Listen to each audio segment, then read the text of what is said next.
मैं प्रभु आराधना का दूसरा रूप भक्ति हूँ। मैं भक्त के स्वर को भगवान तक पहुँचाने वाली पूजा हूँ। श्री गणेश इच्छा से मधु कैटव मूर्तिवत हो जाते हैं। शिवाज्ञा से गतिमान मधु कैटव एक दूसरे पर भयानक प्रहार करते हैं। श्री हरि की प्रेरणा पाकर मधु कैटव युद्ध का निश्चय करते हैं। श्री गणेश के अमृत स्वर सुनकर देवी इंदुमती प्रसन्न हो जाती हैं।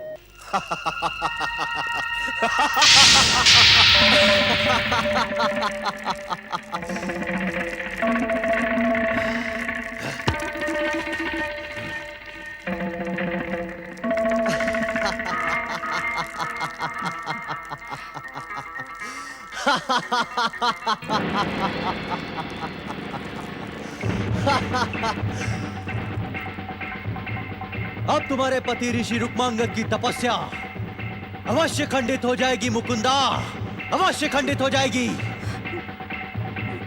अब तुम्हारा होने वाला पुत्र रुक्मांगद का पुत्र नहीं कहलाएगा। तुम्हारे और रुक्मांगद के साथ ही साथ तुम्हारे पुत्र को भी जीवन भर पछताना होगा, जीवन भर पछताना होगा।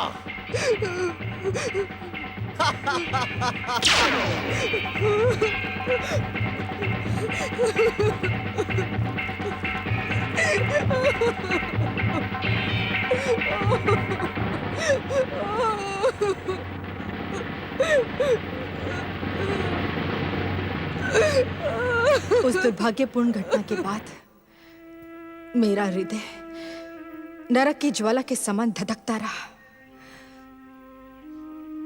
दुष्ट इंद्र ने ऋषि रुक्मांगद को भी अपने दुष्कर्म का ज्ञान करवा दिया। उनकी तपस्या खंडित हो गई।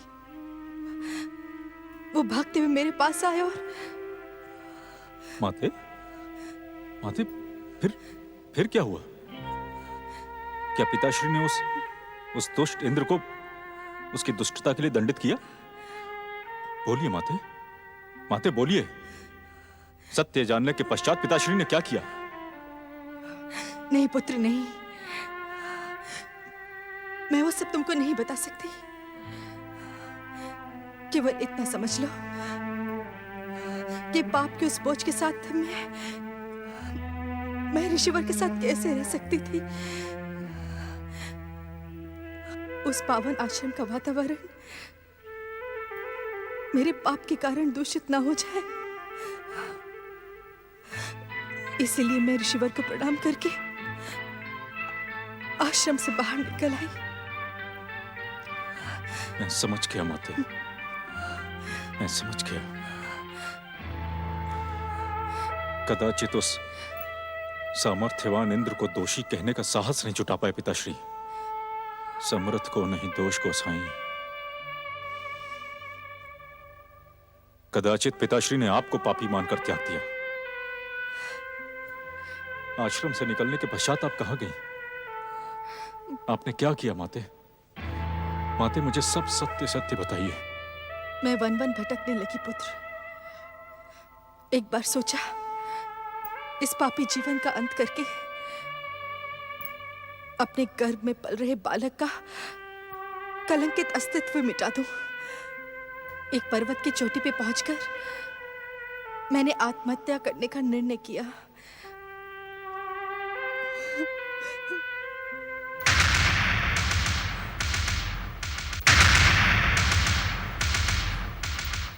है देवी मुकुंदा, देवयोग से तुम्हारे गर्भ में एक महान आत्मा का निवास है। तुम्हारा होने वाला बालक एक महान गणेश भक्त और महर्षि के रूप में विख्यात होगा। उसे संरक्षित करना तुम्हारा कर्तव्य ही नहीं, परम पावन धर्म भी है। इसलिए आत्महत्या का विचार त्याग कर सच्चे मन से श्री गणेश की आराधना करो, तुम्हारा कल्याण होगा। उस आकाशवाणी के बाद मैंने अपना जीवन श्री गणेश की आराधना में समर्पित कर दिया। तुम्हें जन्म देकर मैं बिना किसी से कुछ कहे तुम्हें परमेश ऋषि के आश्रम में छोड़ आई। वहीं तुम्हारा लालन पालन हुआ पुत्र। परंतु अब लगता है मेरे उस पाप के कारण मेरी आराधना कभी सफल नहीं होगी। मेरे आराध्य श्री गणेश कभी मुझे साक्षात दर्शन देकर उस घोर पाप से मुक्त नहीं करेंगे। पुत्र, तुमने तो गणेश भक्त के रूप में महान कीर्ति अर्जित की है। तुम्हें बताओ, अब मेरे जीवन का क्या अर्थ रह गया है? क्या अर्थ रह गया है?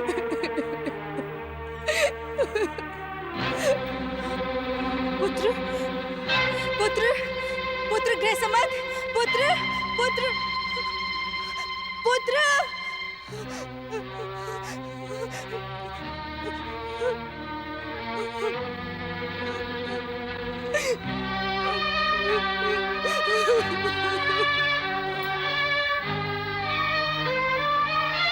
ओम गम गणपते नमः।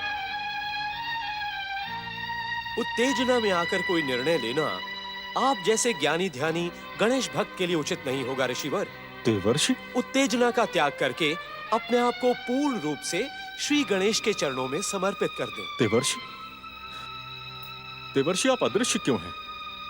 प्रकट होकर मेरा मार्गदर्शन क्यों नहीं करते देवर्षि? वैसे भी माता की व्यथा कथा और पिता ऋषि रुक्मांगद का न्याय सुनकर मेरा मन अत्यंत खिन्न है देवर्षि। देवर्षि आप प्रकट हो देवर्षि। नारायण नारायण। प्रणाम देवर्षि। ऋषिवर, मैं आपकी माता की व्यथा कथा अदृश्य रूप से सुन चुका हूं। मैं आपके कथन से सहमत हूं। अपराध आपकी माता ने नहीं, देवराजेंद्र ने किया है। और यदि अपराध देवराजेंद्र ने किया है तो उसका दंड आप दोनों माता पुत्र क्यों भुगते? यही उचित है और यही न्याय है कि न्यायवान श्री गणेश इसका अंतिम निर्णय करें।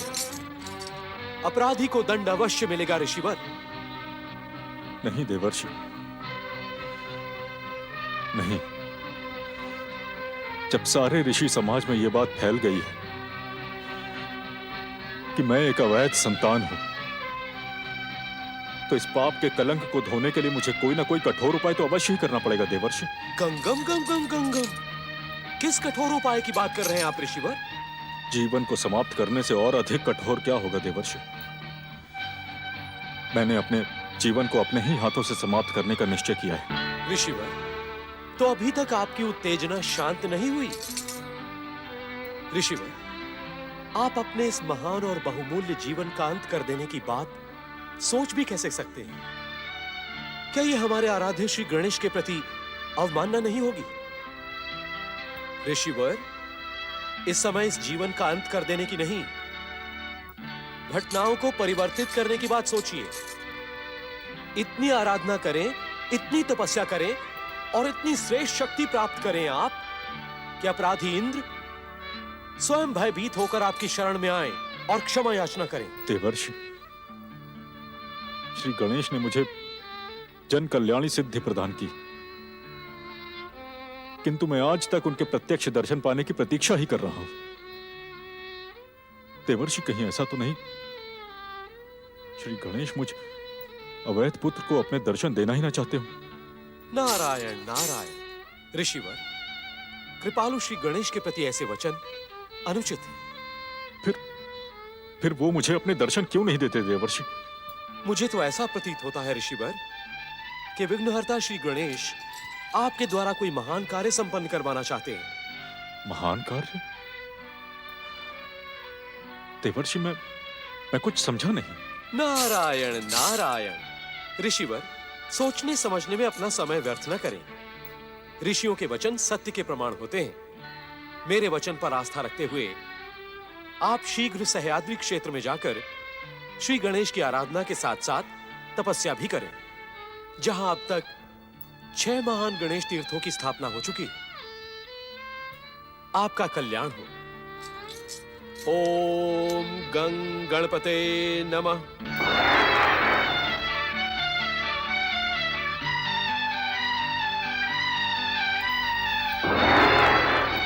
ओम गंग गणपते नमः। मंगल मूर्ति, मंगल मूर्ति, मैं जानता हूं आप मेरी ही प्रतीक्षा कर रहे हैं।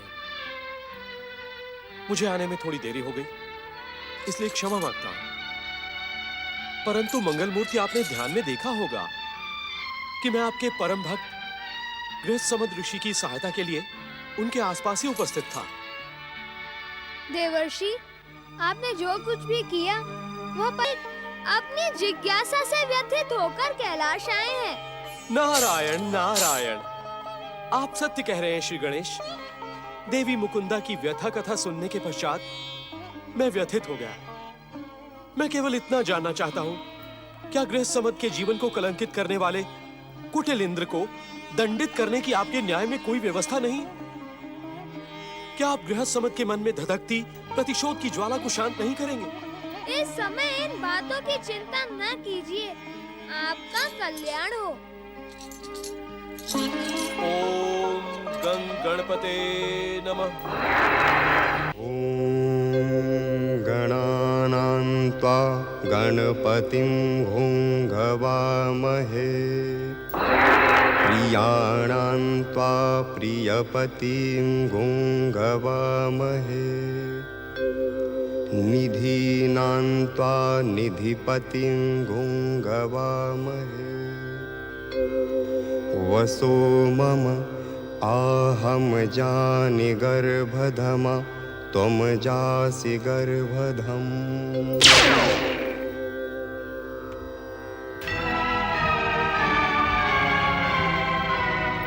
प्रणाम देवऋषि। दुहाई हो देवऋषि। नारायण नारायण देवराजेंद्र, आज आप किस बात की दुहाई दे रहे हैं? देवऋषि, आप हम देवताओं के ऋषि होते हुए भी हम देवताओं की सुध नहीं लेते। कहें देवऋषि, क्या आप हमसे रुष्ट हैं? हम देवगणों से कोई अपराध हुआ है? कोई भूल हुई हमसे? नारायण नारायण देवराजेंद्र, यदि मैं आपके किए हुए कुकृत्यों और अपराधों का स्मरण करवाऊंगा तो आप मुझसे भी अधिक लज्जा का अनुभव करेंगे। आप किसी से आंखें मिलाने का साहस नहीं कर पाएंगे। ये आप क्या कह रहे हैं देवऋषि? आप तो देवताओं के ऋषि हैं, इसी कारण देवराज मौन है। यदि आपके स्थान पर कोई और होता तो अब तक। देवऋषि, ऐसा प्रतीत होता है कि दुष्ट देवशत्रु असुरों ने आपको भड़काया है। कहीं आपने दैत्य गुरु शुक्राचार्य से दीक्षा तो ग्रहण नहीं कर ली? नारायण नारायण, आप सबकी स्वामी भक्ति और देवराज इंद्र के प्रति निष्ठा प्रशंसा के योग्य है, परंतु क्या करें, सत्य मिथ्या नहीं होता। देवराज इंद्र के कुकृत्यों और अपराधों के विषय में केवल इतना कहना पर्याप्त है कि इन्होंने छल से रुक्मांगद की धर्मपत्नी मुकुंदा का शील भंग किया है। यह घोर अपराध है देवराजेंद्र, घोर अपराध। उसका प्रतिकार करने के लिए मुकुंदा पुत्र गृहसमद ऋषि ने कठोर तपस्या प्रारंभ कर दी है। उसका परिणाम क्या होगा मैं नहीं जानता, परंतु श्री गणेश की न्याय व्यवस्था देवराज को दंडित अवश्य करेगी। सावधान हो जाएं देवराजेंद्र, सावधान हो जाएं।